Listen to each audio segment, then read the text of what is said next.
Nellore rural నియోజకవర్గం కందమూరు గిరిజన కాలనీలో జరిగిన ఎన్నికల ప్రచారంలో భాగంగా నెల్లూరు జిల్లా ఎస్టీసీల అధ్యక్షుడు పాలకీర్తి రవి మాట్లాడుతూ రూరల్ నియోజకవర్గం స్మార్ట్ సిటీగా రూపాంతరం చెందాలి అంటే ఆదాల ప్రభాకర్ రెడ్డిని రూరల్ ఎమ్మెల్యేగా చేసుకోవడమే లక్ష్యమని కల్లబొల్లి మాటలతో గారడీలు చేసేవారు నియోజకవర్గాన్ని అభివృద్ధి చేయలేదని గత 3.5 సంవత్సరాల నుండి ఏమాత్రం అభివృద్ధి జరిగిందో గత సంవత్సరం నుండి ఆదాల ప్రభాకర్ రెడ్డి రూరల్ బాధ్యతలు తీసుకున్న వెంటనే ఏ విధంగా అభివృద్ధి చెందిందో ప్రజలే ఆలోచించాలని, రౌడీయిజానికి తావులేని ప్రశాంత నియోజకవర్గంగా అభివృద్ధి చెందాలంటే ఆదాల ప్రభాకర్ రెడ్డి విజయం అవసరమని, కావున నియోజకవర్గంలో ప్రజలు ఆదాల ప్రభాకర్ రెడ్డిని అత్యధిక మెజార్టీతో గెలిపించాలని పిలుపునిచ్చారు.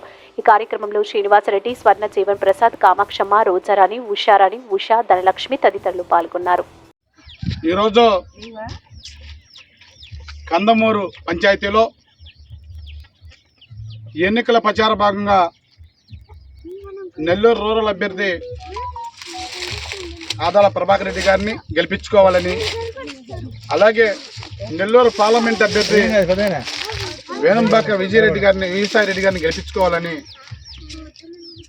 ఎన్నికల ప్రచారం చేయడం జరిగింది. ఈ యొక్క ఎన్నికల ప్రచారంలో స్థానిక నాయకులైనటువంటి ఎంపీటీసీ సభ్యులు శ్రీనివాసరెడ్డి గారి ఆధ్వర్యంలో మేము ఎన్నికల ప్రచారం చేయడం జరిగింది. ఇక్కడ మాకు అపూర్వ స్పందన లభించింది. గిరిజన కాలనీలో ప్రతి గడపలో మాకు చిరు నవ్వుతో మమ్మల్ని ఆహ్వానించడం జరిగింది. అయితే నేను నెల్లూరు రూరల్ ప్రజలకు వాస్తవాలు తెలియజేయడానికి మీ ముందుకు వచ్చా.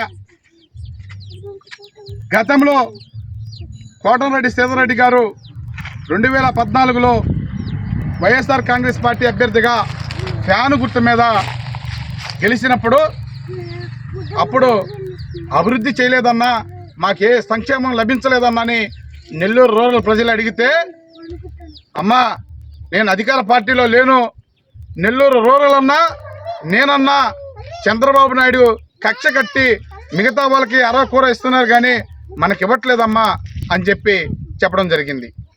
ఆ తర్వాత 2019లో మళ్ళా జగన్మోహన్ రెడ్డి గారు YSR Congress party ticket rural అభ్యర్థిగా మళ్ళీ కోటరెడ్డి సీతారెడ్డి గారికి ఇవ్వడం జరిగింది.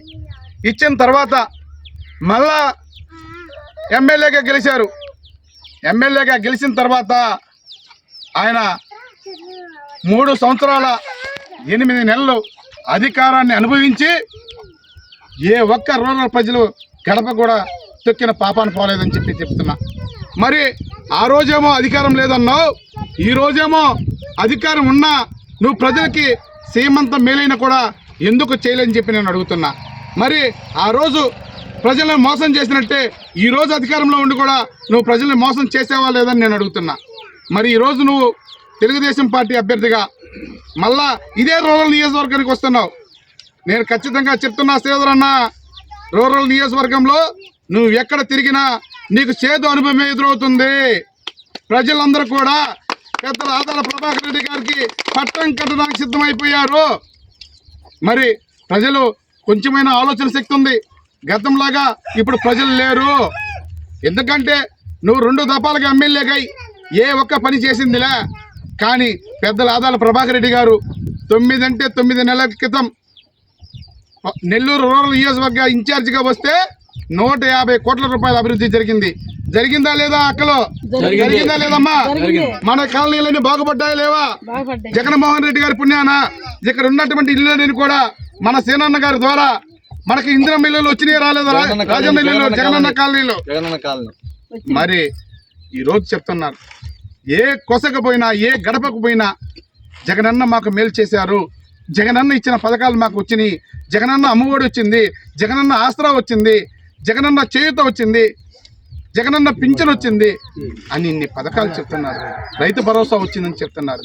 మరి నువ్వు ఏ సొంక చూపించి ఏ పచ్చి అబద్ధాలు చెప్పి మళ్ళీ నెల్లూరు రూరల్ నియోజకవర్గంలో తిరగదామని వస్తున్నావు? నీ ఏ అబద్ధాలు చెప్పినా ఇంకా నెల్లూరు ప్రజలు, రూరల్ ప్రజలు నమ్మే పరిస్థితుల్లో లేరు. పెద్దల ఆదాల ప్రభాకర్ రెడ్డి గారిని ఎమ్మెల్యే అభ్యర్థిగా గెలిపించుకొని నెల్లూరు రూరల్ని స్మార్ట్ సిటీగా చూడాలని నెల్లూరు రూరల్ ప్రజలు ఏకమైపోయినారు.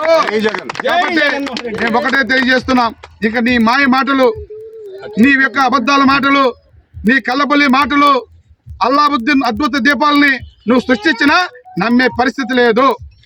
ఆదాలన్న నాయకత్వం